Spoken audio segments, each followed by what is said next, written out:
excited para mag-do ako for this project kasi parang napaka-offbeat niya para sa amin. Yes. What do you mean offbeat? Well, ang character ko dito ay mistress. So, first time ko gagawin ito, and of course, journalist ako dito. So, first time ko din gagawin. Kaya sabi ko, why not try something new for me? And I think this is the good project for me right now. Yeah. And Direk Dong, of course, nakapaupo ka rin dito.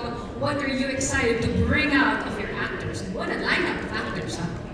Yeah, pero kasi si Marian, tagal ko na hindi nakakatrabaho. So, sobra akong gusto ko nang makatrabaho ulit si Marian kasi puro ding-dong. So, si Marian naman, at saka to add pala to what Marian said, ang role na dito, she's the mistress of the President of the Philippines. Eh, na-yung premise. Tsaka very intriguing. Nabitawan na natin yung premise. Kaya tatawag si But it's okay. At least, very intriguing siya kasi di ba, ano bang nangyayari behind closed doors? Exactly. So yun ang dapat nila kapag. Open to interpretation, but we're gonna leave it there because we wanna make sure we watch and we catch all the drama and the mga pasabog nitong bagong offering ninyo. So we wish you luck and congratulations, and last quick message for friends. Thank you so much for the opportunity. Thank you sa Prime Video.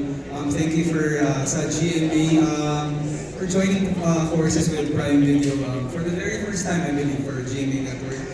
Thank you very much, Marian. Na umuo ka, alam ko mapili ka sa mga proyekto mo. I think you chose the perfect project for this year, for the next probably couple of years ulit para wala namin ulit makita. And I hope you guys will enjoy it when it finally comes out. Well, definitely, thank you, Derek. Actually, short kwento lang. Si Derek kasi siya yung mga ginampanan ko mga iconic roles ko. Siya talagang nag-direct sa akin. So finally, reunited kaming dalawa dito. At masarap siguro na nag-direct sa'yo yung kilalang-kilala ka dahil ninong siya ng anak ko. So, sobrang excited ako to work with Direk Dong again. And salamat and sobrang excited ako. Finally, after 2 years, guys, I'm back. That's a great way to start this talk. So